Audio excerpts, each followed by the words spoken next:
Ward number 9 स्थित रहेको मिलिजुली सामुदायिक वनमा आन्तरिक पर्यटक तथा बाह्य पर्यटकलाई प्रकृतिको अनुपम उपहार दृश्य अवलोकन गराउनको लागि यस वनभित्र दृश्य अवलोकन गर्ने वासस्थान बनाइएको छ। महेन्द्र राजमार्गको सिँचाइ गेट गणेश चोकबाट करिब 2 किलोमिटर तल गएपछि लालपर्सा आउँछ। लालपर्साबाट 500 मिटर पश्चिमतर्फ गएपछि मिलिजुली सामुदायिक वनको झोलुङ्गी पुल देखिन्छ। त्यस झोलुङ्गी पुलबाट भित्र गएपछि विभिन्न किसिमका ताल तलाउहरू र वन्यजन्तुहरूले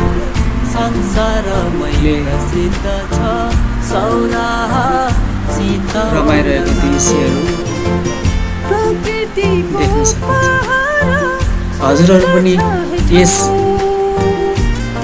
प्रकृतिको सुन्दर उपहारका दृश्यहरू हेर्नको लागि मिलिजुली सामुदायिक वनमा आउन सक्नुहुन्छ।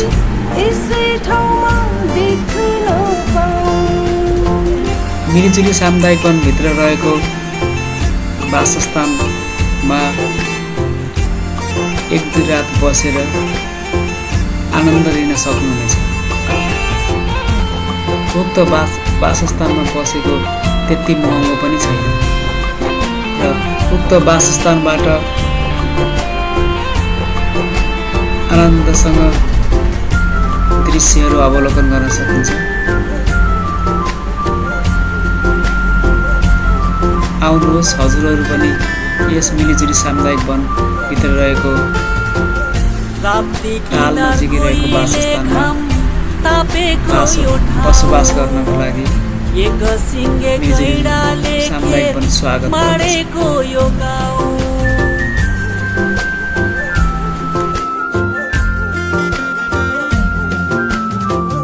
राप्ती किनार कोइले घाम तापेको यो ठाउँ, एक सिङ्गे गैडाले खेत माडेको यो गाउँ, मयूरले पंख फिजाइ नाचेको यो ठाउँ, संसारकै थरी थरी पाउला भेट्न पाऊँ।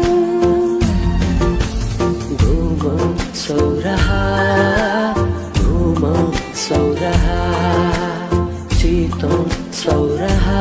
वार्ड नम्बर 9 स्थित रहेको मिलिजुली सामुदायिक वनमा आन्तरिक पर्यटक तथा बाह्य पर्यटकलाई प्रकृतिको अनुपम उपहार दृश्य अवलोकन गराउनको लागि यस वनभित्र दृश्य अवलोकन गर्ने वासस्थान बनाइएको छ।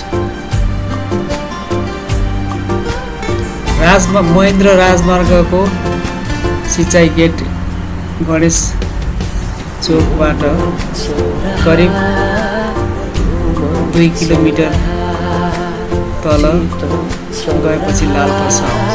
लालपर्साबाट 500 मिटर पश्चिमतर्फ गएपछि मिलिजुली सामुदायिक वनको झोलुङ्गी पुल देखिन्छ।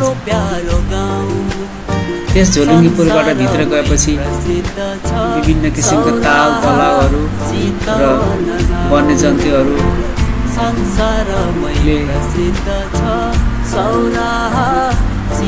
रमाइरहेको दृश्यहरू देख्न सक्नुहुन्छ। हजुरहरू पनि यस प्रकृतिको सुन्दर उपहारका दृश्यहरू हेर्नको लागि मिलिजुली सामुदायिक वनमा आउन सक्नुहुन्छ।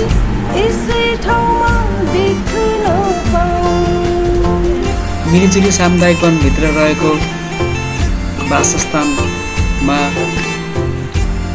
1-2 रात बसेर आनन्द लिन सक्नुहुनेछ। उक्त वासस्थानमा बसेको त्यति महँगो पनि छैन र उक्त वासस्थानबाट आनन्दसँग दृश्यहरू अवलोकन गर्न सकिन्छ। आउनुहोस् हजुरहरू पनि यस मिलिजुली सामुदायिक वनभित्र रहेको ताल नजिकै रहेको वासस्थानमा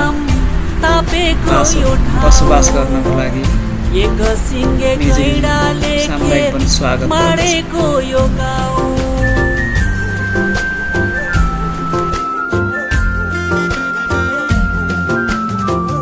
राप्ती किनार कोइले घाम तापेको यो ठाउँ, एक सिङ्गे गैडाले खेत माडेको यो गाउँ।